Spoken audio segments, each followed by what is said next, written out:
All right, looks like we are recording. I'm going to go ahead and share my screen.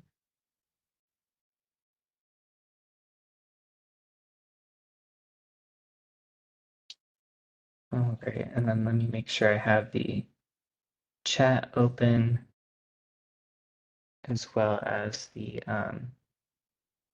participants list.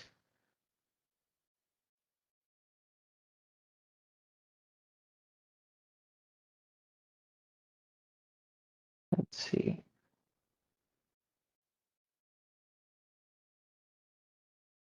That's weird. It's not bringing up the chat for me.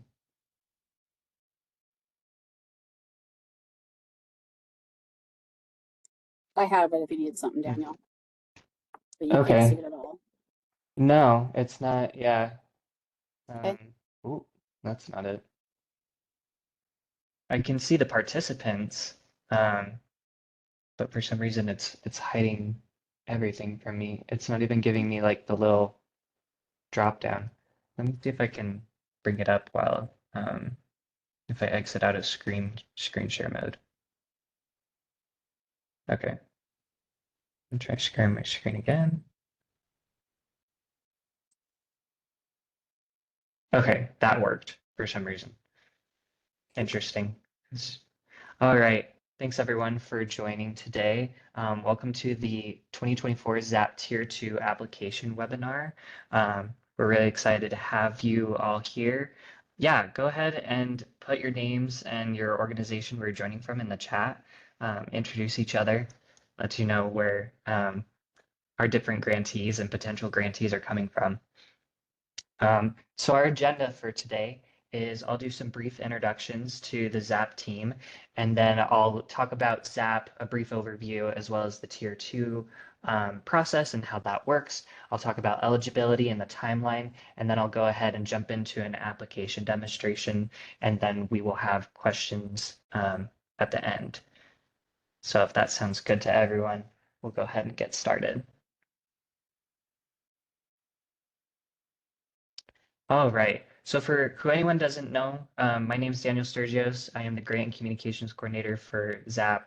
I've been in the position for about almost 3 years now, going on 3 years. And we also have with us today Samantha Mary Thermos, who is our wonderful ZAP Director. And we also have on our team as well, Kelsey Ellis. She's the newest member of our team, and she is the ZAP Impact Program Manager.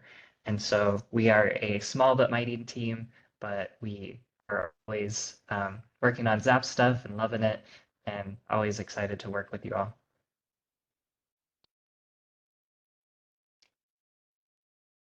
And then for anyone who doesn't know, our office is located at Mid-Valley Performing Arts Center. It is the newest venue from Salt Lake County Arts and Culture. It's out in Taylorsville. So that's where our offices are, and it's a really cool space to be in because that's where many of our grantees also perform. They use it as their performance and rehearsal space. So we have been in that location for about 2 years now, and it's just it's a really nice spot. All right, so for anyone who may not know, the staff manages the process and the coordination, but we do not actually make any of the funding decisions. That is up to the Tier 2 Advisory Board. It is an 11-member board where they are a group of volunteers, so they're not paid. They are just really passionate about the arts and engaging community members. So within that 11-member structure, we have 2 members that are mayors. So currently we have the mayor of West Valley, Mayor Karen Lang, and then we also have the mayor of West Jordan, so Mayor Dirk Burton. And we also have on our board the Salt Lake County Arts and Culture Division Advisory Board member. This is to help us within our division have overlapping board members and have that cohesiveness. So that helps us. And then we also, as a requirement, make sure that everyone's represented within the county. So we have representation from all 6 districts that are in the county.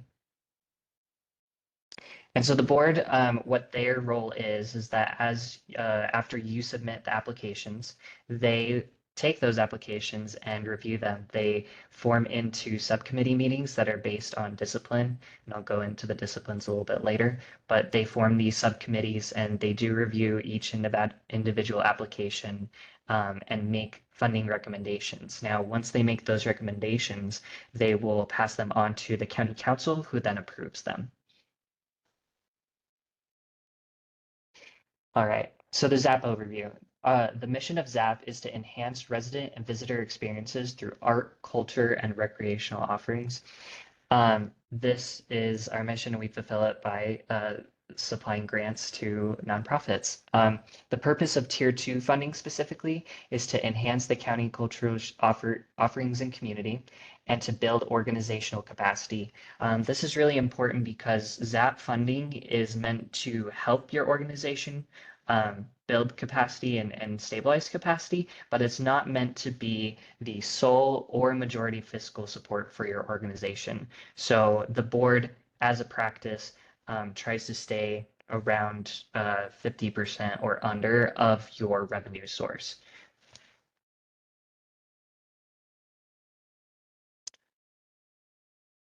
All right, so a brief ZAP overview. ZAP was initially approved in 1996, and the first grants were awarded in 97. The way that it works is that it's funded through 1/10 of every 1% of sales tax collected in Salt Lake County. So it's 1 penny out of every $10. And so those go into different buckets, essentially, which are the Tier 1, Tier 2, Parks and Rec, and zoological funding sources. It's about $26 million annually for the arts and culture side of things, so Tier 1, Tier 2, and zoological, and that's reaching over 200 organizations and over 5 million attendees to their events and programming in Salt Lake County, which is really exciting. It's a voter ballot initiative, so it's renewed every 10 years by the voters. And so it was approved in 2004 with 71% of the vote, and then again in 2014 with 77% of the vote.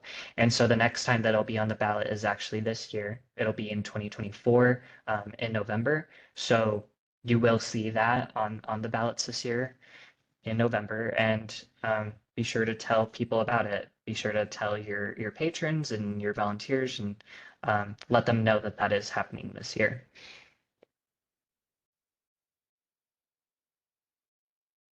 And so the Tier 2 process is an annual process. Okay. All of the sorry about that.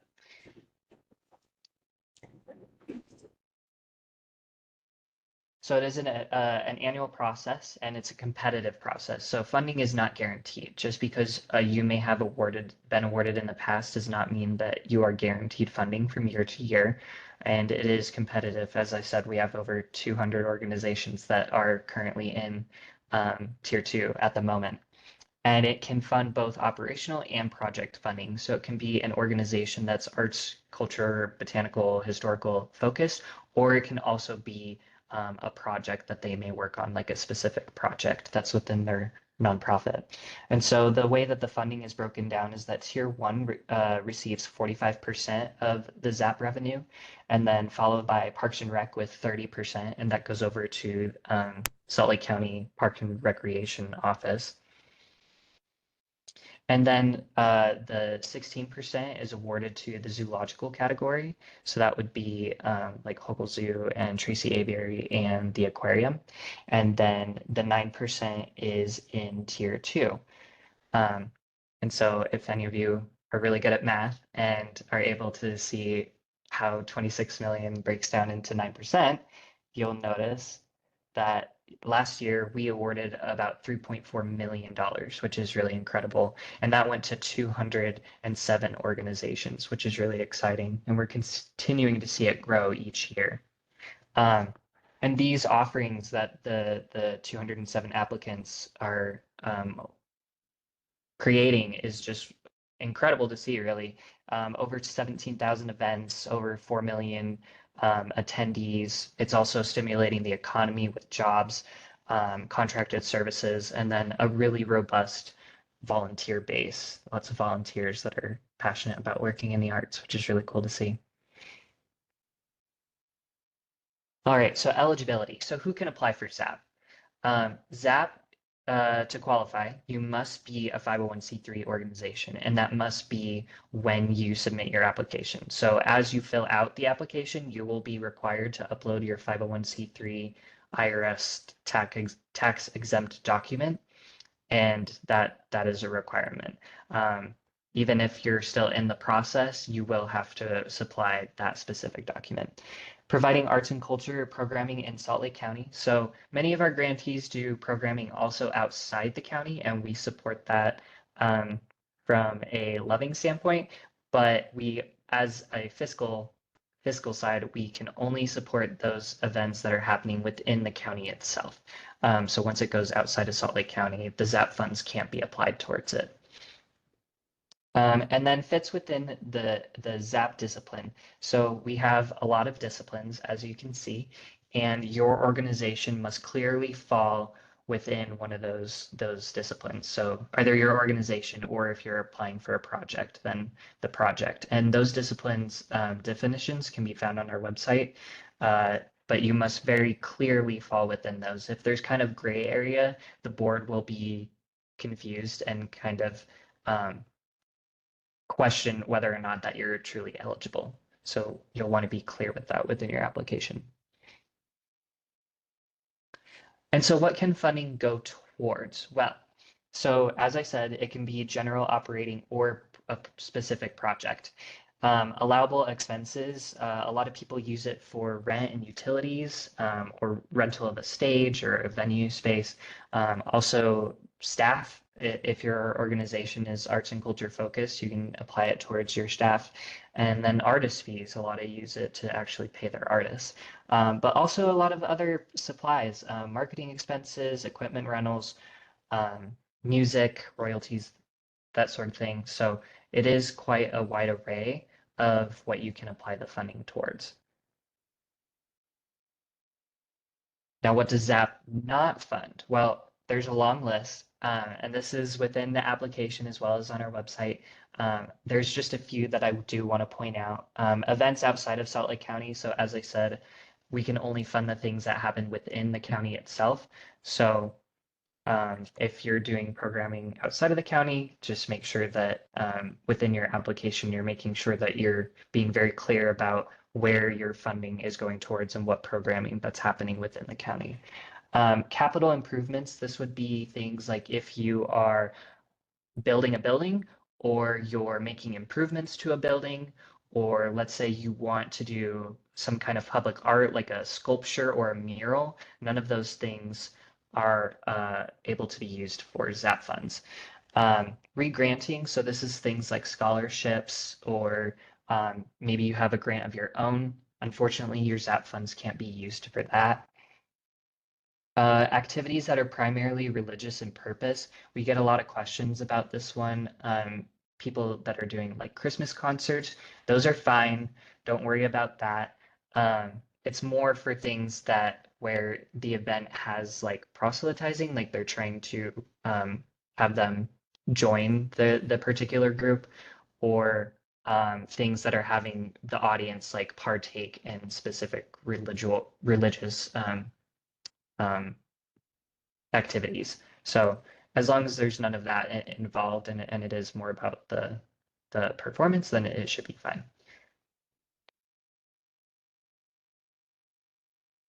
All right, so scoring criteria. How does the board review your application? So there are three main buckets that your scores will go into.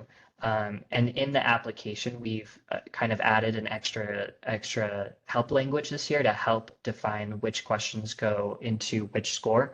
And so once we get to the application, I'll go into that a little bit more. But artistic and cultural vibrancy. So the board wants to know how you're engaging with the arts. Like, is it art specific, and what kind? Is it vibrant and energetic, and does it provide, that artistic vibrancy to the community? Is it unique? Noteworthy contributions to your field or your discipline? Public benefit and outreach. This is kind of the board looking for how does it benefit the community? Is it accessible? Is it easily accessible? Can the public find you or access your events with low barriers? Making sure that it's reaching out to all populations, not just specific ones, or a wide array of specific ones. Like maybe you have a program that's geared towards elderly, but you also have a program that's geared toward kids. Like they just want to see that you're making an effort to do that additional outreach there.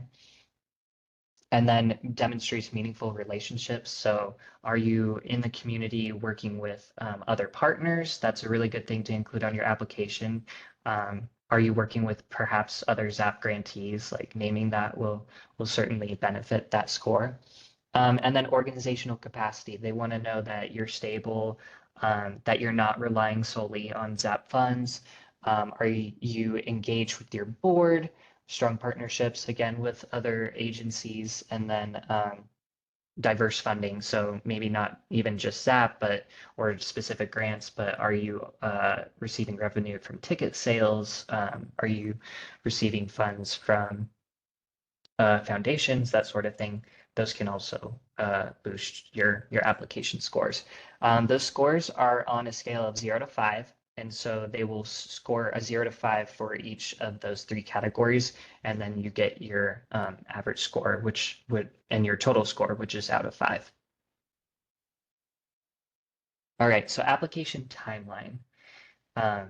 How does the timeline work? Well, I can say that our timeline is not the fastest, but it is thorough. So the way that our application works is that you have until the end of April 30th, 2024 at 5 p.m. Notice that in red, as that is the deadline. You must submit your application by April 30th at 5 p.m., no exceptions. One year there was a really bad snowstorm, and because there's no exceptions, there was some people that definitely missed out. We highly recommend that you submit your application early. But then what happens after you submit? Well, the board reviews all summer. There's 11 board members and over 200 applications, so it takes a minute. And then after the board reviews the applications, they will meet one final time in an all-day meeting to finalize their funding recommendations. Those recommendations then go on to county council, and this happens in August, September, potentially October. And then after the county council approves those funding recommendations, then we move into contracting. This typically happens in November, and then you get your first payment, everyone's favorite part, in so you sign your contract in October, you'll receive your first payment in 2025. And the way that you receive your funding is that it is 60% of your award as the first payment in January, and then you receive the remaining 40% in April. So for those of you who received funding last year, you got your first payment in January, and then your final payment comes in April next month. All right, and this is just a good way for everyone to know to stay connected with us. We'll send out announcements and updates about the application among everything else that ZAP is offering on social media and our newsletter. We have a monthly newsletter, and then we also have a Facebook and an Instagram and a LinkedIn that we send out offerings and application updates and all that good stuff, as well as promoting grantees and their events and that sort of thing. So we recommend that you follow us on all those platforms. All right, and then how do you sign up for the newsletter? So if you just go to our website, there will be a resources tab at the top, and then you just scroll to the bottom and you'll fill out this brief form here, and then you'll be added to the newsletter. So super simple. Also, for current grantees, we have the ZAP Summer Passport going on. This is going to start June 1st, but we have the form out now for you to add your events to the Summer Passport. This is a really good way to get engaged with ZAP, with the board as they will know more about your events and they attend events that are on the Summer Passport page. And we're actually going to be offering a lunch and learn about it in April, so next month. And we recommend that you save the date and be sure to come to that so that way you can get involved. All right, and then invites to advisory board and elected officials. So if you would like to invite the board to one of your events, so that way they know what's going on, or you have a really significant event that you want them to attend and see, we highly recommend this. It is required for current grantees to send at least one invite per year. But the way that you do this is you go to the ZAP resources website again, and then there's a advisory board invitation form and an elected official invitation. So we have the board who makes those recommendations, but we also have the county council who, they approve those recommendations. So inviting both is recommended. And the way that you do that, so this is what the form looks like. It will ask you about your event, and then the details of that and how many tickets and all that good stuff about when and where the event is. So, all right. So now I'm going to jump into the application demonstration, but before I do that, I think I saw a couple questions come in, so I'll quickly answer those, and then we'll get started. Let's see. If we are applying for a specific event that happens in 2024, would that be something that could be covered by a 2025 financial distribution? That's a good question. It depends on the way that your funding or your fiscal cycle works. So if you are, and I'll go into this a little bit more in the application, but basically, if you're on a calendar year financial fiscal cycle, you may want to apply for the 2025 event as opposed to the 2024. That way you, receive the funds and then use it for your event. But some grantees do backdate it because of the way they might have like a June to or a July to June cycle. And I can explain that a bit more. There's an eligibility question that talks about that. Can the passport be for an event festival if you don't have a physical location like a museum would? Yes, so there's both locations that are ongoing as well as like one-off events. We'll have a calendar on our website where specific dates are different locations. So yes, please submit your one-time events, your 3-day festivals, all that sort of thing. Please submit those. Similar question 70, should we adjust our fiscal year to start in 2025? Yeah, okay. I'm going to go ahead and jump into the application and I will explain more about that. So let me just bring this up. Oh, there we go. All right, so let's say you are ready to begin your 2024 application. Step 1 is you're gonna go to ZoomGrants.com and you're going to log in. If you do not have a login yet, you'll need to create one.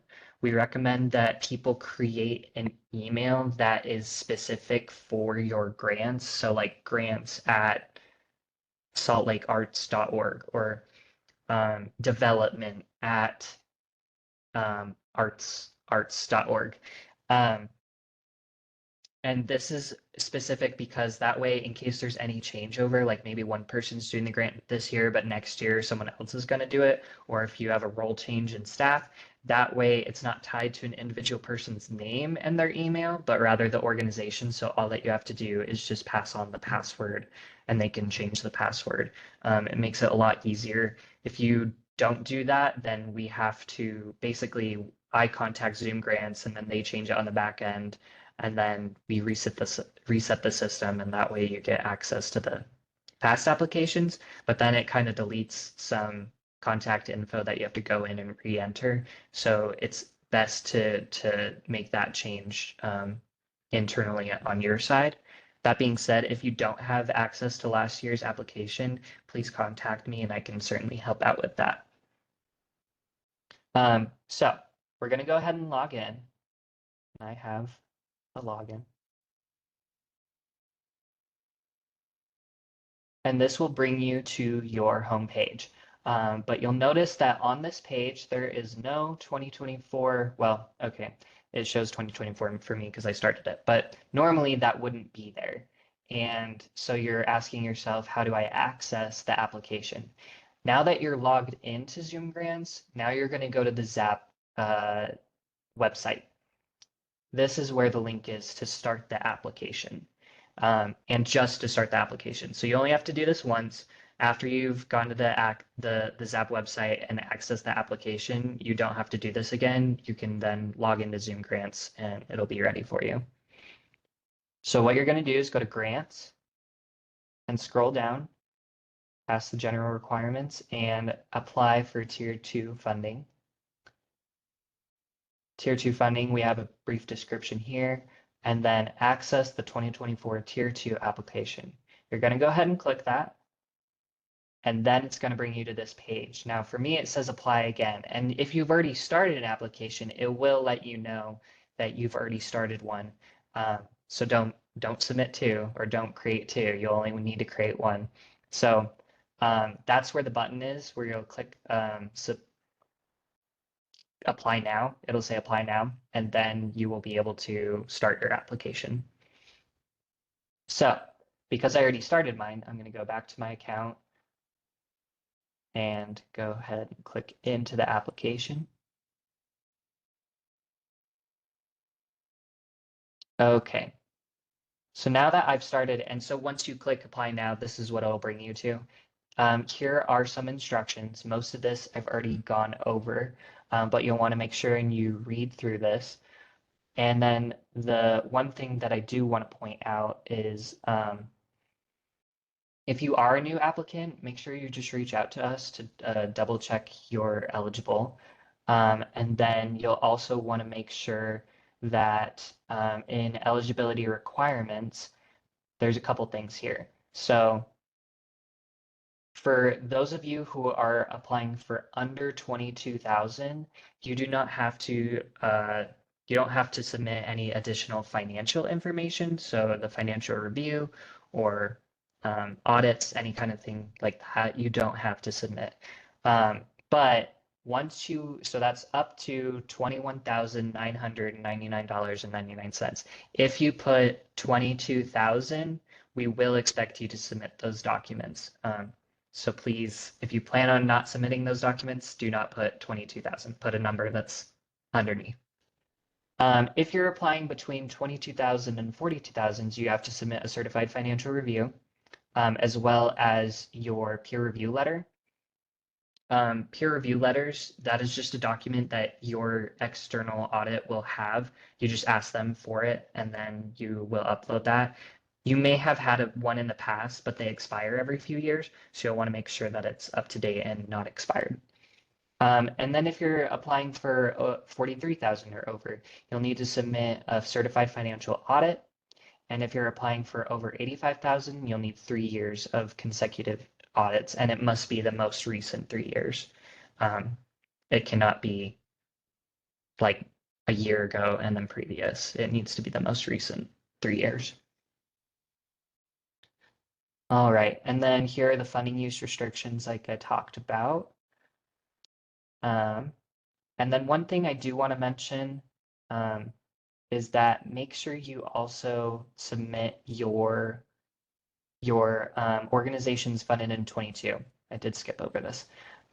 You must submit, if you got a 2022 grant, you must submit your evaluation, your post-spending evaluation report by the deadline as well. So April 30th, 5 p.m., you must submit your 22 evaluation. And the way that you do that is you'll go to your 2022 application and you'll go to, there's an evaluation tab. And so you'll fill that out as well as a brief Smartsheet form, and you'll submit both of those things before the deadline. I saw a question come in somewhere that said 22 or 23. It's 2022. The reason is for this is because you received the funds in 2023. So for your 2022 application, you received your funds in January and April of 2023, and then had till the end of the year to spend it. So 2022. Okay. Past this, past the funding use restrictions, then we get to your new best friend. Application Resource Library. This is the place where it's going to be your best friend, and you should use this as much as you can. There's a ton of resources in here that's going to help you fill out your application and make sure that you have all the correct information. So we got ZAP discipline definitions, a link to the district map in case you want to make sure that your events are happening within Salt Lake County, capacity building resources, Utah entity number search. I'll go into that one a little bit later. Tips and tricks for using ZoomGrants in the platform, as well as an optional additional data worksheet. I'll go into that a little more later as well. And then the scoring criteria. So that scoring sheet that I had a slide on previously, you can also download that. And it also has which questions go to which scoring bucket.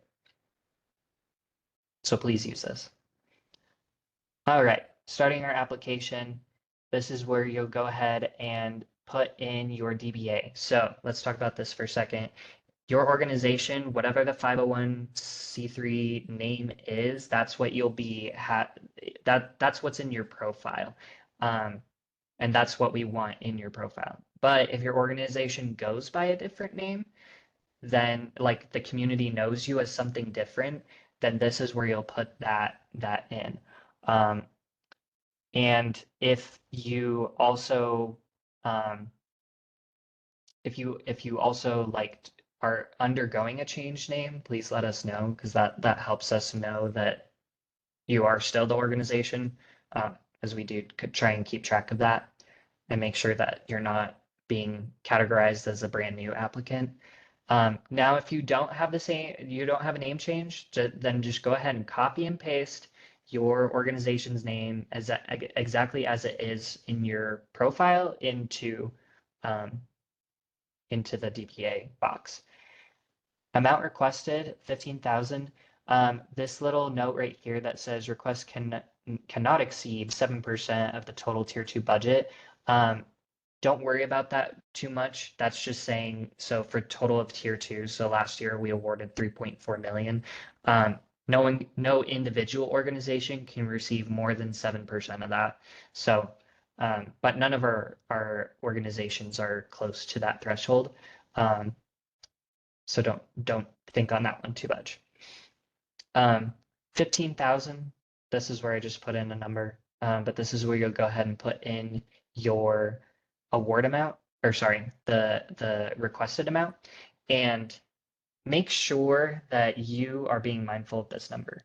The board is wanting to see this number as it should equal what you outline in your application as far as when you break out how you plan to use it.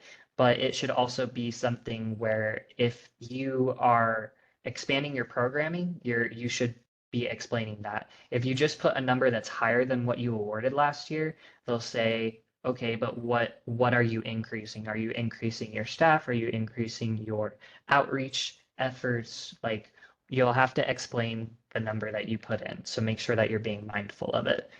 Don't just put in any number. If you are a new applicant, the most you can apply for is the 21,999. You cannot go above that. And that's for the first 3 years. So just be mindful of that as well. This information will populate from your profile, but just make sure that all of it is correct, including the address and contact info. And then we get down to collaborators. So collaborators, this is where if anyone is working on your organization application that is not just the applicant, the primary applicant owner, this is where you'll add them in basically. So you'll go ahead and put in an email address, a name, and then their title. And then if you want them to have editing access, you'll need to make sure to click this button. If you do not click this, the only thing they will do is be able to view the application. They won't be able to edit it. Same thing with the budget. After you add them, there'll be a new thing that pops up that says budget. And if you want them to be able to edit the budget, you have to click that box. So make sure you do that. Now, the other thing is this button over here. It's kind of hidden, but make sure you click it and it says add to additional contacts. If you don't click this, they won't be notified of any updates. So we send out updates as far as the application deadline, where the board is at with recommendations or county council recommendations. And that whole process, we do send out updates through ZoomGrants. So you'll want to make sure you're looking out for those, but make sure that those who need to be notified have that box checked. Now, if someone doesn't need editing access, but say like your CEO or your executive director needs to have those updates, but they don't need editing access, go ahead and add this in the additional contacts box.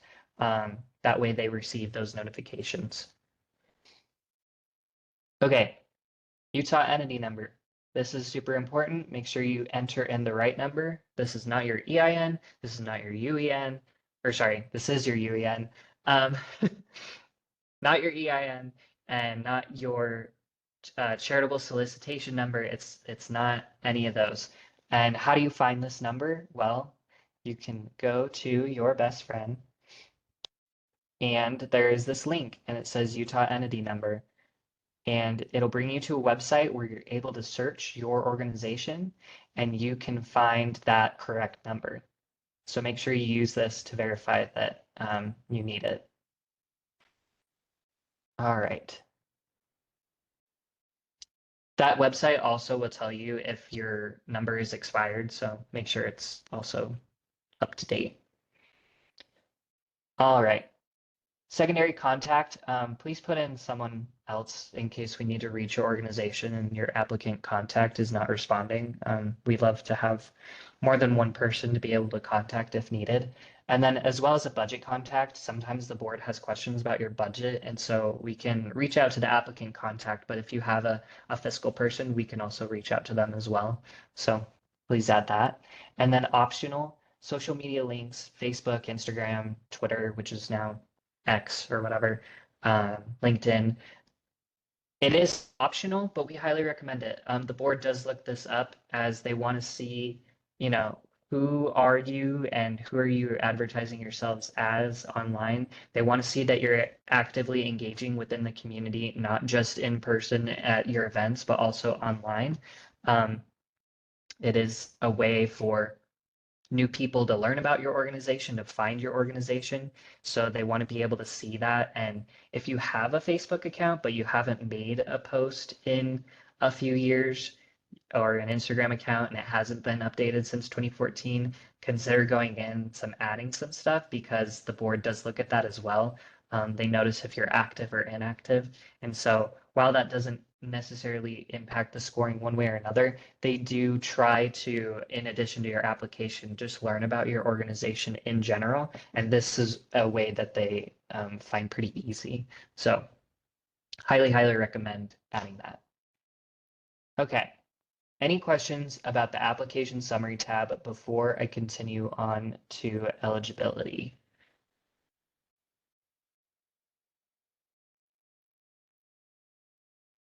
Take a drink.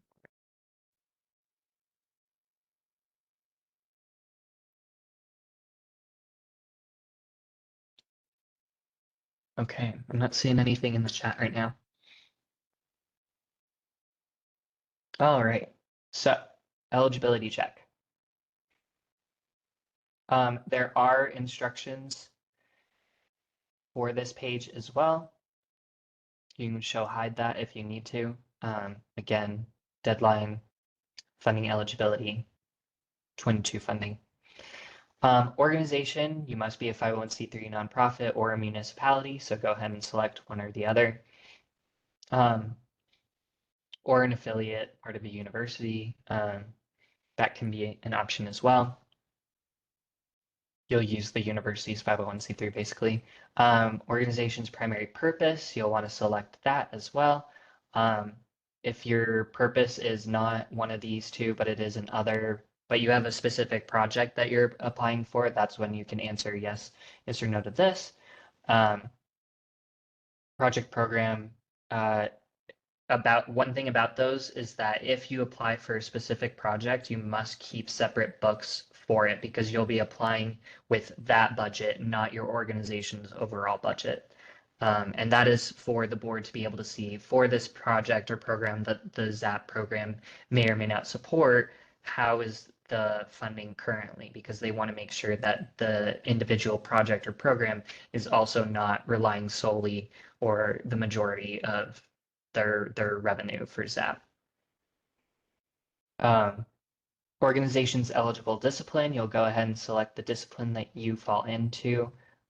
You'll want to make sure that you read the definitions to make sure that is the correct one for you. I know for a lot of people sometimes like, oh, we do a bunch of dance classes and they select dance, but that would actually be arts education, similar things like that. So make sure that you select the right discipline. Okay, now this is the question that will help answer a few of those. You talked about it earlier.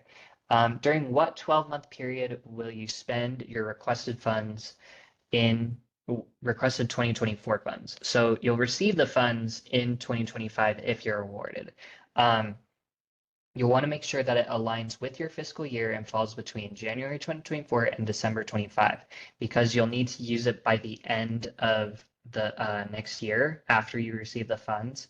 But it also cannot overlap with ZAP previous funding. So if you receive 23 funding and have used it for this current fiscal year already, you'll need to make sure that it is used in next year's fiscal funding. So if you're on a calendar year and you use 23 funds in 23, then you'll use 24 funds for 24. Or if you use 23 funds in 2024, you'll receive them and use the 2024 funds in 25. And if you have that July through June thing, fiscal year, you can kind of choose either way because you fall it falls within both, right? So some organizations will basically reimburse themselves for something they did in the second half of, like, let's say they did an event in November of the previous year, then they'll reimburse themselves for it, or some of them will apply for what's happening in their spring or like early summer kind of funding. So it really just depends. So I hope that answers the questions. If you're still not sure, go ahead and contact me and I can help out for that. But you'll also, like, if you look at last year's application, if you did apply last year, that can help guide you as well, because you'll see within that one where you indicated your funding from last year and just make sure that it doesn't overlap and go to the next year. All right, this is a new question that, not a new question, but we reworded it for this year. It used to be talk about your organization in 140 characters or less, but we found out that it wasn't really enough for organizations to explain who they were, and the board wanted a better idea of that. So we reworded it to, if you had a chance to speak with a community leader for 1 minute to explain your organization, what would you say? In other words, what is your organization's elevator pitch? So this one does count towards your artistic and cultural vibrancy score. And the board would like to know, what is your elevator pitch? What is your organization? Who are you? What are you about? And what is it that you do? And how does that benefit the community? And to provide that in a succinct, 1 minute pitch, basically. Let's see. Does your organization have a current board approved standard of ethics? This is not required, but it does affect your organizational capacity score, as the board does see that as something that your organization either has or is thinking about and has that, as part of your structure. So if you need more info on that, you can check out the capacity building resources, but this is something that is recommended. Organization and program in Salt Lake County, make sure that it is. And then these data questions. So what is your organization's mailing/billing address? If we send like a physical check to you, where would that go? We need you to put that in there. What is your organization's business address/physical location? So if you have a building, that's where you'll put that. If you have an office, you'll put that. If you are working out of your house, then that's where you put that address. This is a really important question as it could be the same as the previous question. It could not. It could change. So just make sure that you're putting in that business address. And then finally, what is the location or address where the majority of your ZAP eligible events take place? You want to make sure you put in an address for that as well. Let's say you are working out of your house, but all of your events are at a park. You're going to put the park address. If you're performing at one of the arts venues, like let's say the Rose, you're going to put the Rose address. If you do 5 events a year and all of them are at a different location, then I would suggest picking the one where you have the most success in terms of attendance. Because the heart of this question is, where is the public accessing your organization? Where are they making that connection? And so that's really important as well. So please make sure that in all 3 of these, you are putting a actual address. Do not just answer, we work out of our home, or we do events in Salt Lake County. Those are not acceptable answers. We do need a actual address that if we searched it on Google Maps, that it would actually go somewhere. I guess the exception to that would be a PO box, but for the most part, we should be able to access it. And then finally, tax exempt document. This is where you're going to upload that, or a letter from your municipality designating you as an arts council. So if you are an arts council, this is where you'll upload that letter. But we do need to have that as well. If you have applied in previous years, you can simply access what you used last year in last year's application, download it and re-upload it. I know it's kind of a pain, but it is probably the easiest way to get that uploaded. All right, any questions about eligibility before I move on to the application questions? There is a couple. If we have a 501c3 as a sponsor of our program and events, can we apply it using the sponsoring 501c3's organization? That's a great question. I would say no, just because it wouldn't really be your organization then, and your application, it would be theirs. So they would need to be applying for ZAP and getting the grant, and then working with you as far as them receiving the ZAP funds and either paying you as the artist, or your organization's taking one side and they're taking the other. But it does need to be your 501c3 and that organization, because it wouldn't make sense if you uploaded X organization's 501c3 letter, but you're filling out the application as I'm an artist participating in X event, or we are a group of performers that are working with X organization. The board would then come back to us being like, why is the organization not applying? So I hope that helps. And then let's see. Oh, thanks. That helped. Okay, great. I'm glad that the funding cycle made sense. All right, I'm gonna take a drink of water and then we'll get into the application questions.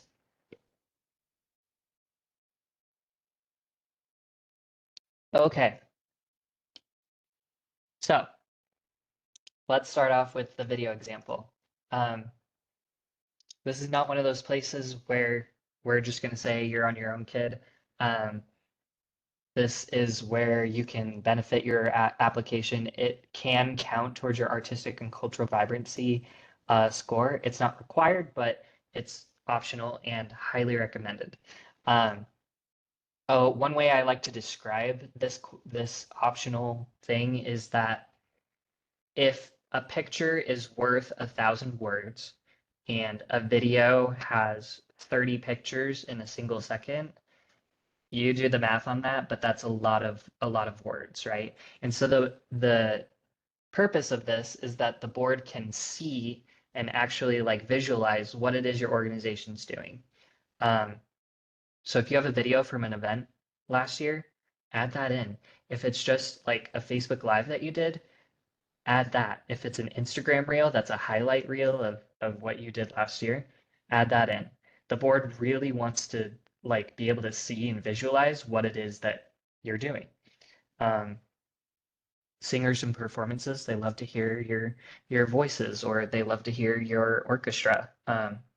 It's just it adds so much with visualizing it, hearing it, seeing it. They do try to make it to events in person, obviously, but they can't really make them to all. So having a video really helps them add to that. And so what you're going to do with this one as well is we don't want you to just put in a URL. We want you to add an embed code. That way they can access it within the application itself, and not have to like copy and paste a link or go somewhere. So I have here, it's actually the video from last year's contract webinar, but if you go to this share button in YouTube, you can see that this is the URL and that's what most people like will copy. But if you click this embed code, it opens up this thing with a bunch of like text. And if you copy that with this little button here, it'll copy all of that text that's in there. And then if you paste that with Command Z or Command V or Control V, then it'll have that in there, and it doesn't look like much, but if you reload the page, go back to questions, you can see that it's in there and that it's already a part of your application. They don't have to exit ZoomGrants or go somewhere else to access the video. So that's really highly, highly recommended. It's not required, but highly recommended. Board really likes to see it. Anyway, continuing on about your organization. First question is your board approved mission statement. You'll go ahead and put that in. Explain your organizational's history and structure. Provide when your organization confirmed nonprofit status and your structure of your staff and board makeup, volunteer involvement, etc. And you can see with these questions. So over here it has artistic, cultural vibrancy, organizational capacity. Throughout the whole application, if a question relates to a specific score, you'll see that in parentheses. That's something we added this year. And so successful applicants, they will answer both part 1 and part 2. They will not skip the year that you confirm nonprofit status, and they won't skip the structure.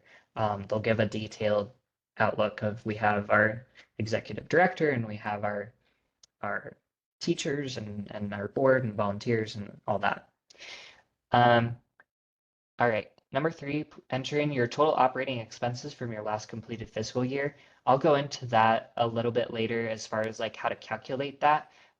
But the reason that we ask this question is so that way the board can learn how your organization needs to spend money, minusing out some of the like if you have partnerships and you're getting a rental space for free, or in-kind volunteer hours, that sort of thing. They want to see that just that expenses on its own. All right. About your request, this is where you'll define if you're doing general operating funds. This is for organizations that are located within Salt Lake County itself, or if you're outside of the county or you're not arts and culture focused, but you have a project, you'll go ahead and select project. And this will change your questions slightly depending on what you select. So if you're applying for a project, it'll ask you a couple more questions about naming the project or program, and then as well as explain your project or program and the funding for that. So I'm going to continue on as if I'm doing general operating support. I am going to list out and describe specifically how our organization will spend ZAP funds. This is a very important question because One, you can see that artistic, culture, vibrancy, public benefit, outreach, it counts for all three. So very important question. They also want to see it as a list. So do not put, oh, we will use our funding towards staff. Like they want to see a number in there and they want to see it going towards specific things. And whatever numbers you put in here, they should add up to your total ask that you are asking for. If they don't, the board will come back to us and say, why doesn't it match? And we say, I don't know. So they're not trying to be mean, they're just trying to be accurate, and they want to make sure that they're including that in their score there. They want to know what the funds that they're awarding goes towards. So hopefully you will define that. And then if you have an increase you're asking for last year, you could explain how much of an increase it is and what it's going towards. If that's a brief narrative or whatever, they don't want to see a super detailed narrative. They want it to be pretty, quickly and easily readable. But if there is a brief explanation that you can provide, that is helpful for them to understand how you plan to use the additional funds if you are awarded them. List each of your organization's major programs. You'll go ahead and explain out. This is where, so instead of in this question where you'd be like, it's going to go towards our painting class, drawing class, you don't have to do it necessarily that way. But in this one, this is where you explain your programs. You'll want to make sure that you define them, not just put titles of names. If you say our junior sharks dance class, it's like, what kind of dance? What does junior mean? Like, explain more than just names. Explain the actual programming and how those fit together. All right, community impact.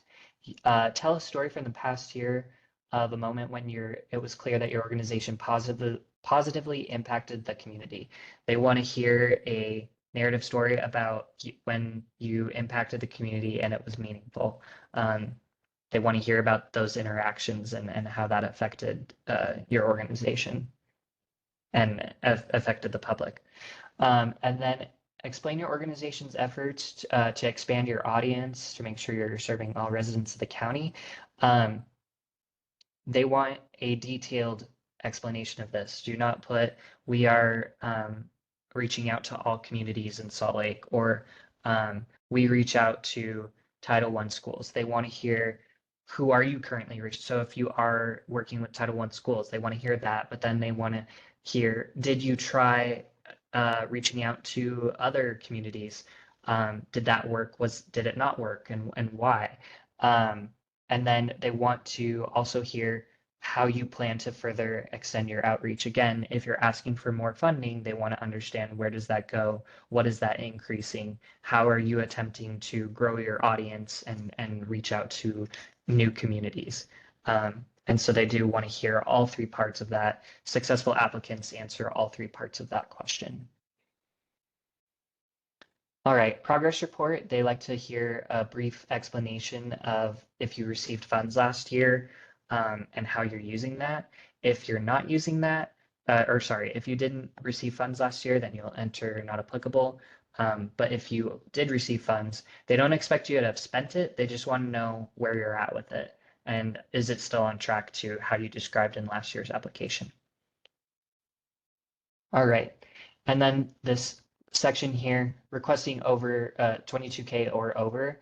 If you're requesting under 22,000, do not answer these questions. Put not applicable. Even if you want to, do not do it. Otherwise, you'll receive an email from me saying, sorry, but please go ahead and remove your answer from this question. That way it makes it fair. If there were some that were under 22,000 applying those answers and others weren't, then it would still affect the boards. Like, they would still be reading it. And we just want to make sure that those who are in the same funding levels are answering the same questions. Okay. So, and then finally, submit your data via Smartsheet. There's a link right here. You'll need to copy that link and go to a new tab, and it'll bring you to this Smartsheet form. The data is just not accessible in ZoomGrants, so this is why we have it in a Smartsheet form. It is only, it's not able to save, so you have to fill it out in one go. So just be aware of that. But this is where you're going to come in and put your organization's data, such as how many employees you have, how many volunteers, how many hours of volunteers, number of in-person events, how many events were free, all of that data they want to know. And then as well as where are those events happening. So if you did 5 in Draper and 5 in Holiday and 2 in Mill Creek, you'll go ahead and enter that data in there as well. So once you fill out that data, and to help with this, actually, you'll want to go to your application, and then you're going to go back to your best friend. And right here, it says optional additional data worksheet. This is a Word doc that you can download, and it has all the same questions as what's in the sheet online. So that way you can, that way you can work on that sheet, and then once you are complete with it, then you can fill out the Smartsheet on your own, and you are still able to save it and work on it over time. So go ahead and use that sheet, but you cannot submit it. So you must still submit the Smartsheet by April 30th at 5 p.m. You can't upload this document. That won't count. You must use the Smartsheet itself. So once you're done with all that data, though, you'll go ahead and click I understand that I must return to my 2024 Tier 2 application, and click that I have certified and submitted my data. So you'll click that button, you'll click submit, and then you'll come back to your application. You'll go to that question 15, and then you'll see this little button right here, and you have to click I certify that I have submitted it. And if you don't have it and you don't submit it by the deadline, you're going to get an email from me saying you said you did this, but you didn't. So make sure that you are submitting your data by the deadline. Okay. Any questions about the application questions so far? We'll go ahead and take a drink of water and also answer some questions, and then I'll jump into the budget.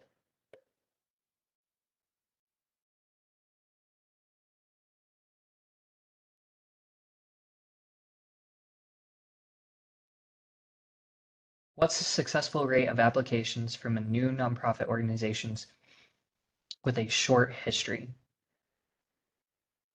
If a new MPO converted for a for-profit organization with long history, would be appropriate to demonstrate a track record? Yes, certainly. So the question is, what if an organization has a long history, but recently became nonprofit? They will want to know that. I would certainly include that in the history section and say, we existed for 50 years, but became nonprofit in this year. That'll certainly affect your organizational capacity score for sure, because it'll demonstrate that you've been around for a long time. Now, as far as funding goes, and for first-time applicants, the board has a practice of awarding about 1,500 anywhere to 5,000. That's kind of their range. And the purpose of that is they want to see your organization receive the awards and abide by your contract and make sure that you're fulfilling the contractual obligations of like using the ZAP logo in your programming, announcing ZAP as a supporter during your announcements at the beginning of an event. They want to make sure that you're using Now Playing Utah as a place to publish your events, all that stuff they want to make sure that you're abiding by. And then as your organization continues with ZAP funding each year, then it begins to grow and go up and continue. But yeah, that's a great question. They definitely would do that.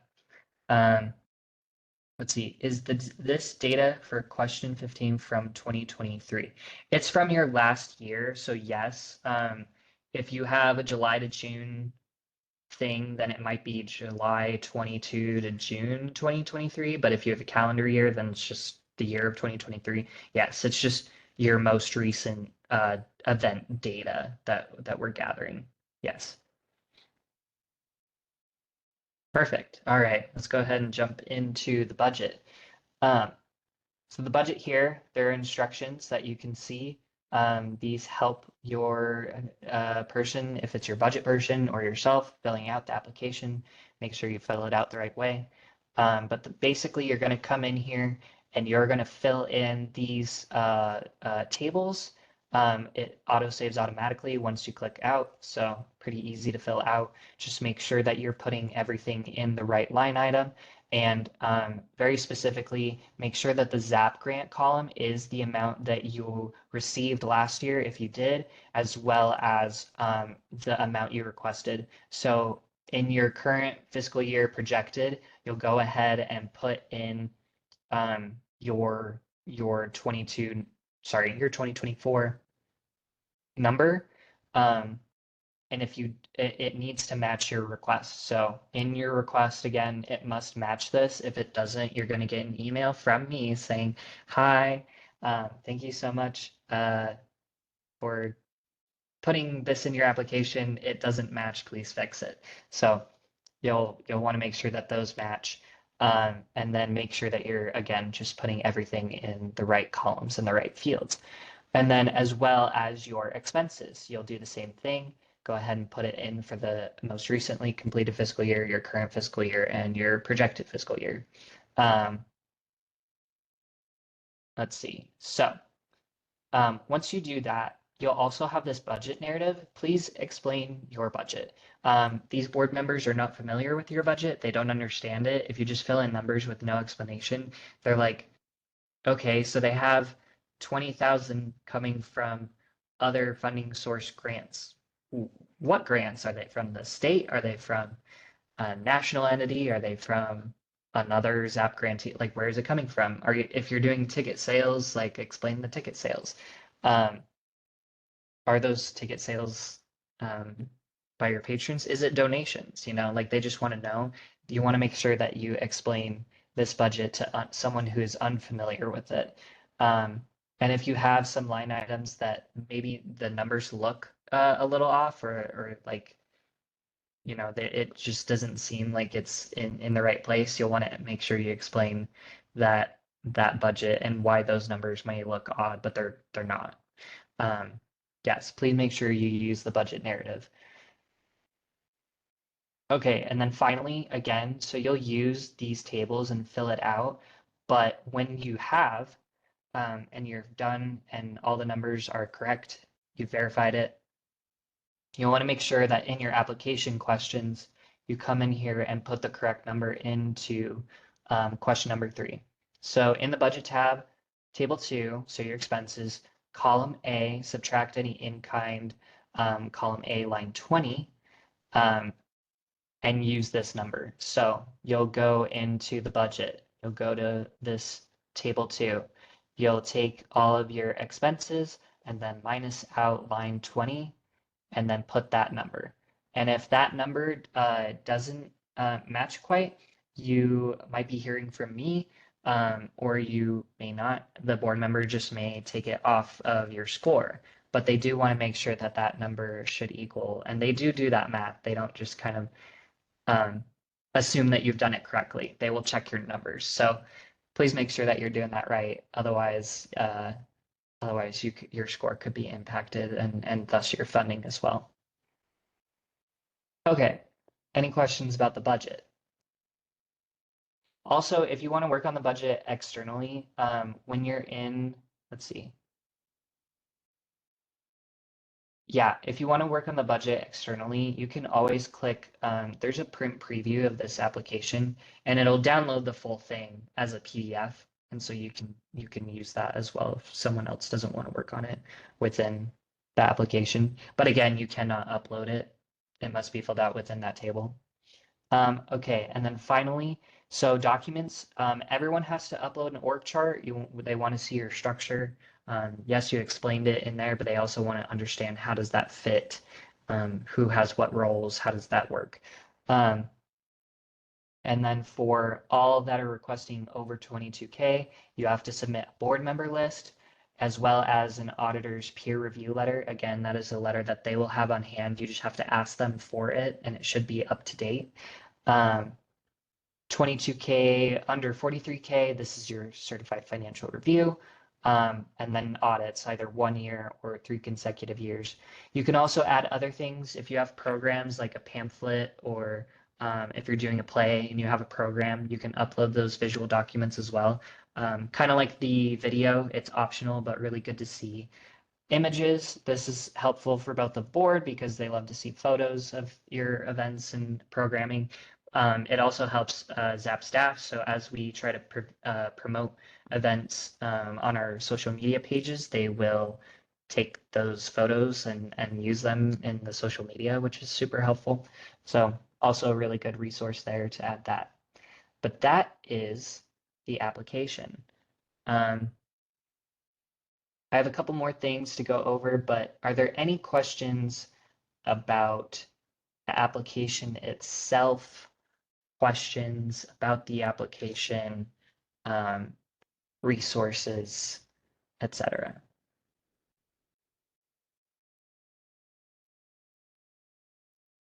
I'm not seeing any.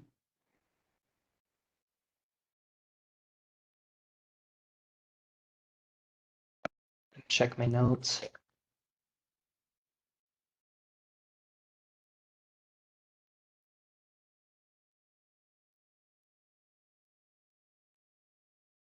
Oh, one thing I want to mention about the budget again. I said this in the beginning, but since we're in here, as the board looks at the budget, again, when they're looking at your revenue, so since ZAP is not meant to be the majority of your fiscal information, or sorry, fiscal source, funding source, they will look for a one-to-one match. So are you receiving a revenue, at least in your past year or projected year?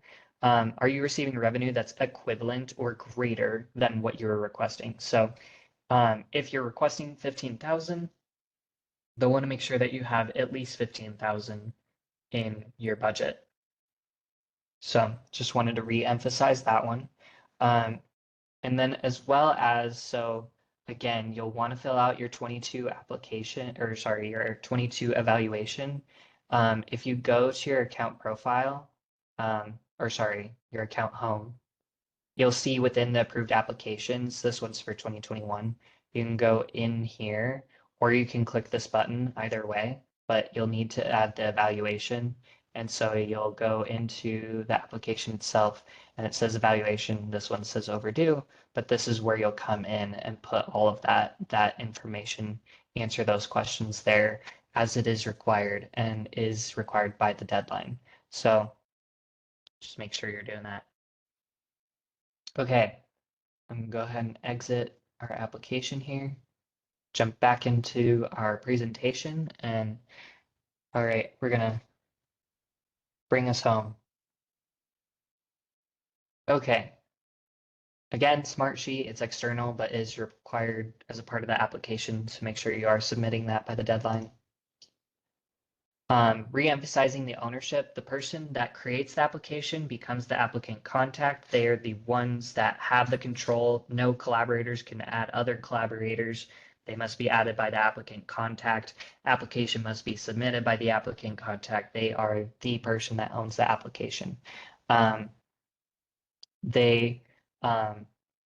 see, the only account that can invite collaborators, and then grants viewing and editing access, that's controlled by them as well. So if someone needs to be able to edit the questions or the budget, they need to collect those boxes. No one else can do that. myself included. Like if someone else reaches out to me saying, hey, can you give so-and-so access? I cannot. The applicant contact must do that.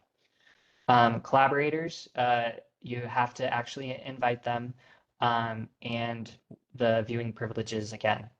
I'm saying this as an emphasis because we get a lot of questions about that. So just make sure that you're giving the permissions that you need to. The other thing that I want to mention about collaborators, if you add a collaborator and that person does not have an account with ZoomGrants, you'll be adding them and they'll be asked to create an account.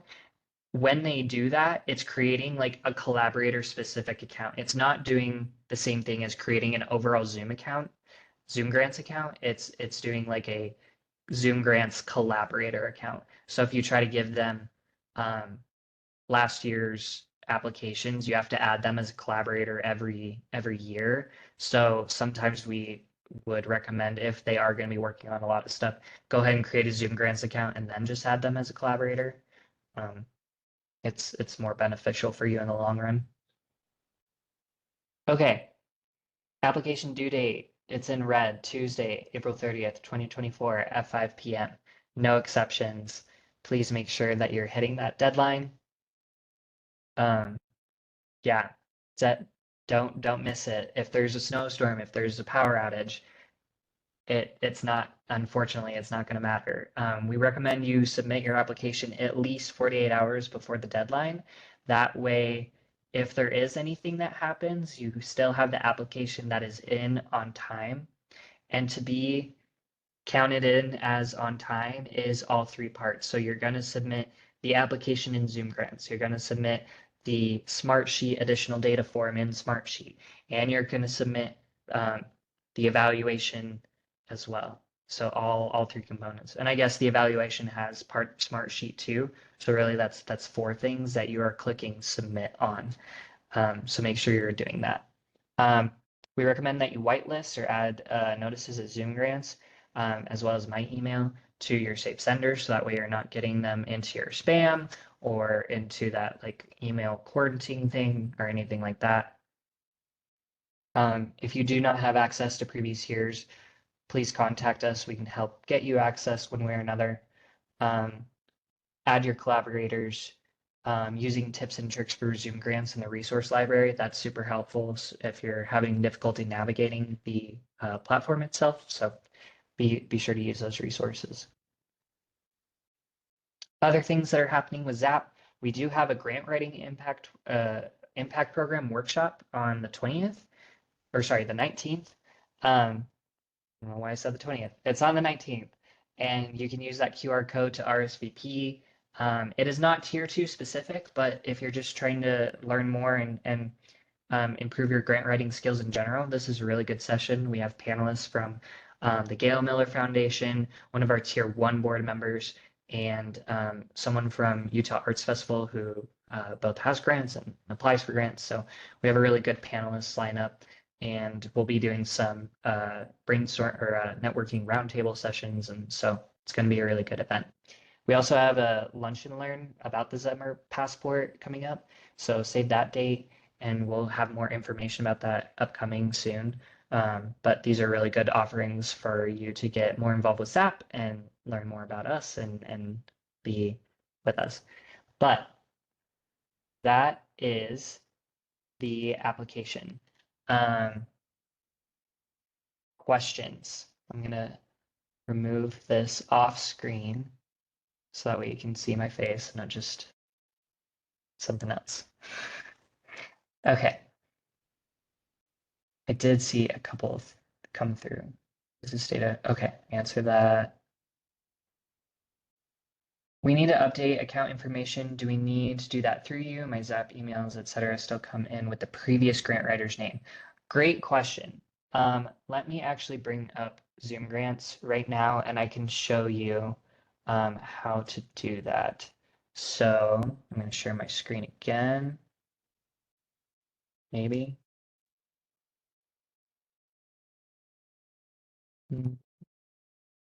Share screen, share.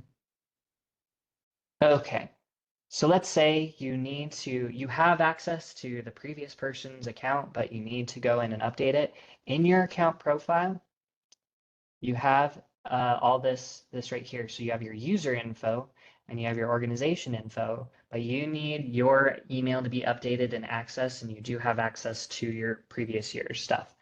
Change user ID and password. You can change the current password if you need to, but you can also change the email yourself. So if you need to update it to something new and you do have that access, you can do that yourself. Let's say you have access to not their account because you don't know the password, but you do have access to that previous person's email that's associated with the account. What you can do is go to ZoomGrants and do a password reset with your email, go through that person's old email, use the password reset, reset the password, log in, and then update this yourself as well. That's the best way to do it. I know it's a little convoluted, but it's the best way to do it because the way that ZoomGrants does it on the back end, it removes some info that you got to re-enter, and so that's probably more cumbersome than doing the password resets than yourself. Let's see. All right, thank you.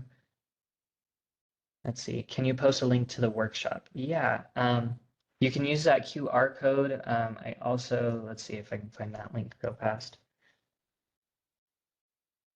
While I'm doing that, if anyone has any other questions, I'm happy to answer. Let's see.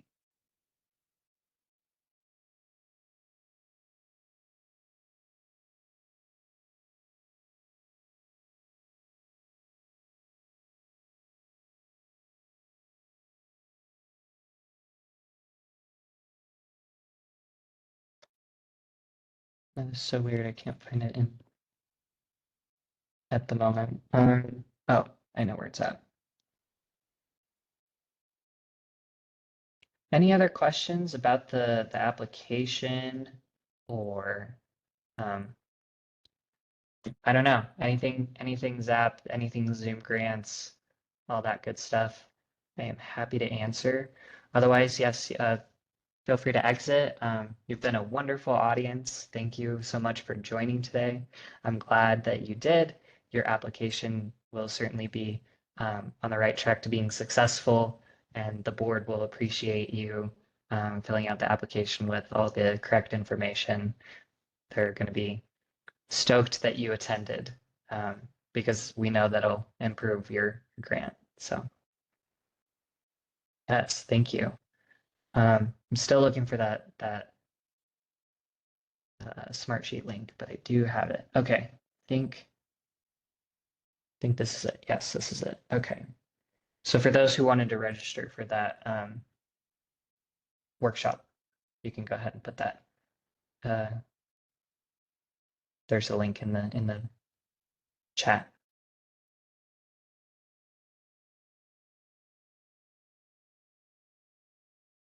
Awesome. I'm gonna go ahead and stop recording now.